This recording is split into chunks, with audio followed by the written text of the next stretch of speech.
जो वीडियो देख रहा है वो चैनल को लाजमी सब्सक्राइब कर ले। तो आमा बोली, झूठ, तुमने मेरी हालत ख़राब कर दी है। ऐसा लग रहा है जैसे अभी अभी किसी गधे से मेरी शादी हो गई हो। मैंने जाकर लाइट ऑन कर दी और वापस आया तो वाकई आमा की हालत ख़राब थी। वो मेरी तरफ इशारा करते हुए बोली, देखो ये कितना जुल्म करके अब सो रहा है। फिर हम दोनों सो गए।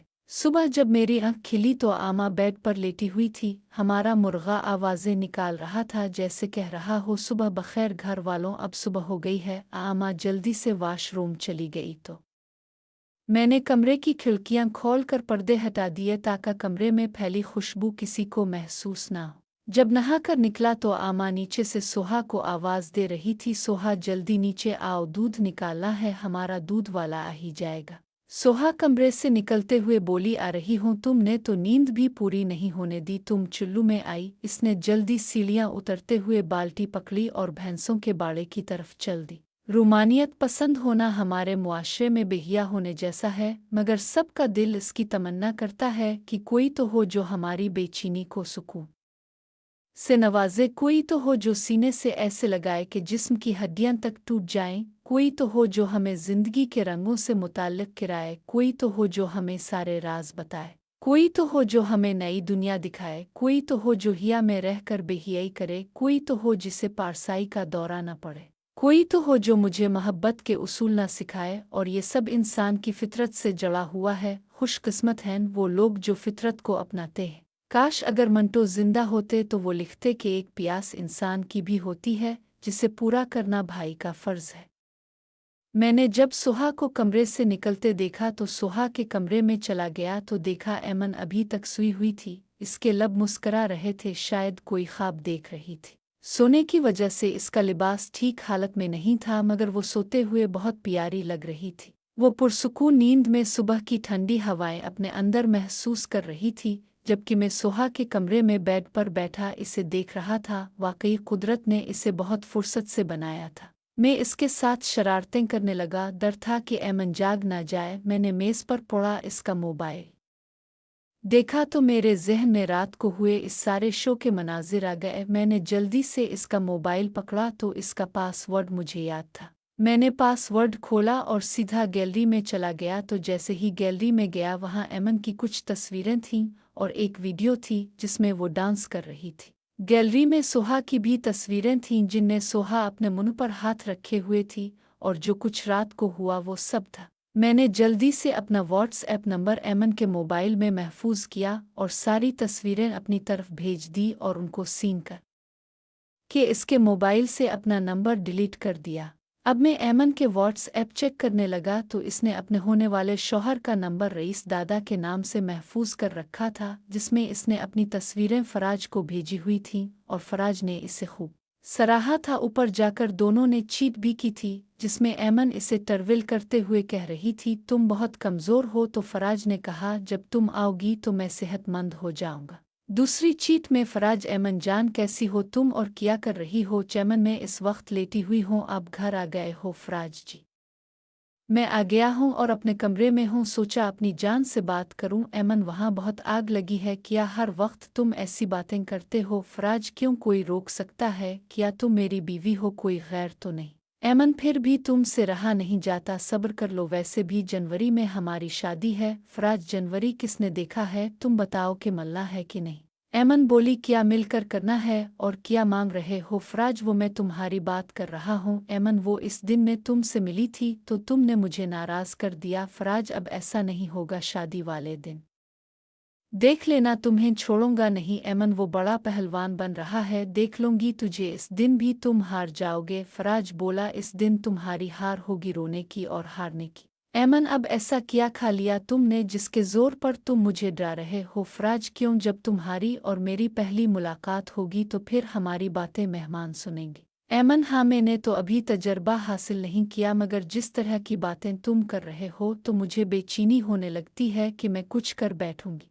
फराज, ऐसा क्या कर बैठोगी? तो ऐमन बोली, मैं खुद से शरारतें करने लगूं गी। फराज, हाँ यार, ये तो है, पर तुम जैसे भी हो मेरी हो, तुम्हारा हक है, क्योंकि मैं तुम्हारा कसूरवार हूँ। तुम चाहो तो खुद से शरारतें कर सकती हो। ऐमन बड़े प्यार से रिप्लाई देते हुए बोली, शुक्रिया जनाब, हमारी चाहत का मान रखा तुमने। फराज, अब और भी कुछ रखने दोगी कि नहीं? ऐमन, अब क्या रखना है तुमने जो ऐसे कह रहे हो? फिर दोनों बातें करने लगे जैसा कि अक्सर लड़के और लड़कियां फ़ोन पर गंदी गुफ्तगू करते हैं। दोनों ने बड़ी दिलचस्प बातें की थीं और फ़ोन पर ही एक दूसरे से तजर्बा भी हासिल कर लिया था। ऐमन और फराज की बातें देख कर मैं हैरान था। दोनों एक दूसरे से सबक हासिल कर चुके थे। हैरान इसलिए था कि घर की लड़की कितनी तेज़ थी। मैंने ऐमन की तरफ देखा तो वो बदस्तूर सोई हुई थी। मैंने देखा तो दूसरी तरफ इसने अपनी सहेली मारोनिसा के साथ भी काफ़ी बातें की थी। मारोनिसा बोल रही थी, मेरा शौहर ठीक नहीं है, इसको लड़कों से तजर्बा हासिल करने का बहुत शौक है। तो ऐमन बोली, तुम कैसे गुजारा करती हो महरू जी? तो वो बोली, यार मैं बस कहानियाँ पढ़ लेती हूँ। ऐमन, कौन सा नावल पढ़ रही हो तुम? अब महरू, यार मैं शरारत कर बैठा पढ़ रही थी और कालू की शरारतें भी मैंने मुकम्मल पढ़ ली है। मैंने इससे पूछा, क्या तुम इससे दूसरे तरीके से तजर्बा हासिल करने देती हो? तो इसने रिप्लाई करते हुए कहा, हाँ यार, हमारे रिश्ते बरादरी से बाहर नहीं करते, इसलिए ये मेरे हिस्से आ गया। महरू, अच्छा यार, कोई नई कहानी नहीं है तुम्हारे पास जिसे पढ़कर मज़ा आए? ऐमन, हाँ एक नई कहानी है, अनाड़ी दूल्हा खिलाड़ी बहन मारोनिसा। यार मुझे ये व्हाट्सएप कर दो, किया आपके पास भोली दास्तान कोई और कहानी मौजूद है? पूरी पूरी। ऐमन, नहीं यार। फिर महरू ने ऐमन से पूछा, किया तुमने किसी से तजर्बा हासिल किया है या ऐसे ही कहानियाँ पढ़ती रहती हो?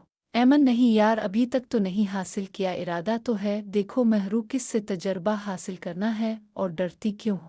ऐमन, हाँ यार, अपने मंगेतर से ही तजर्बा हासिल करूंगी, मगर वो पहले ही डर की वजह से ढेर हो गया था। मारोनिसा, अच्छा यार, तुम किसी और से तजर्बा हासिल कर लो। ऐमन, नहीं यार, मुझे डर लगता है, सुना है ये लोग रहम नहीं करते, और अगर मैंने किसी से तजर्बा हासिल कर लिया तो फराज को पता चल जाएगा।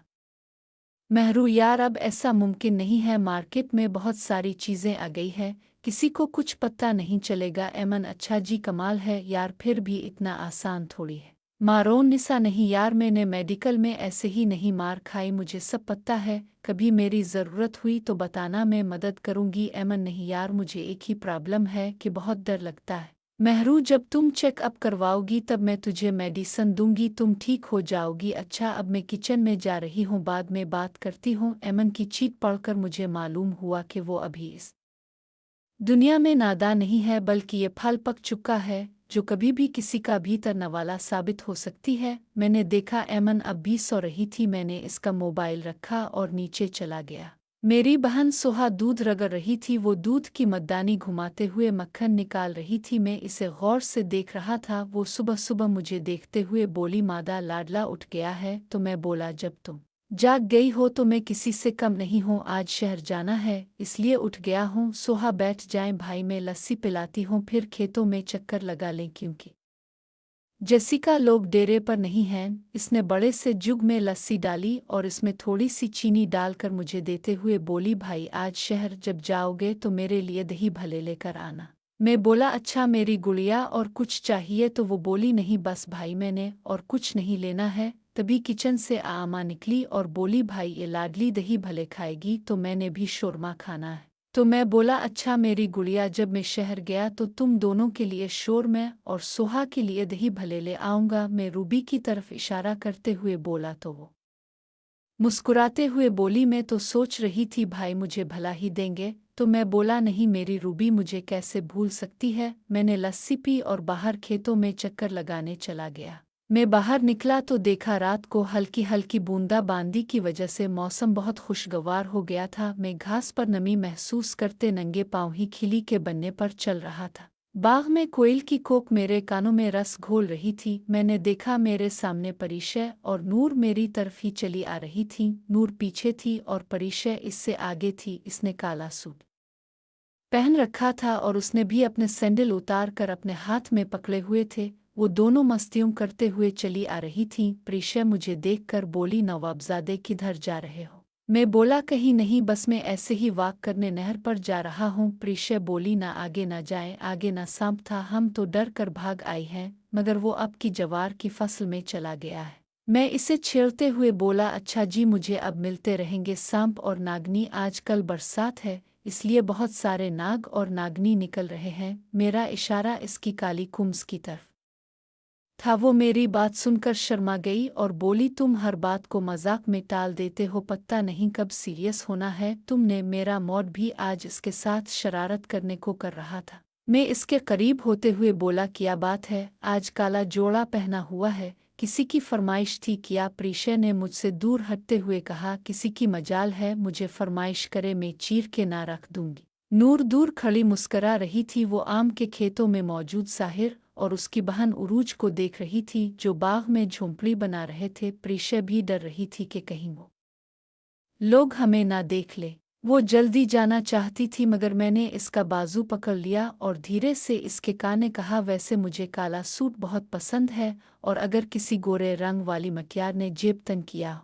हमारी बातें सुनकर नूर थोड़ा आगे चलने लगी, शायद वो हमें मौका देना चाहती थी। मैंने परिशय को बाजू से पकड़कर जोर दिया तो वो मेरे सीने से जा लगी। मैंने इसकी सांसें महसूस करते हुए कहा, परिशय, नूर अच्छी लड़की नहीं है, इससे ज़रा दूर ही रहा करो।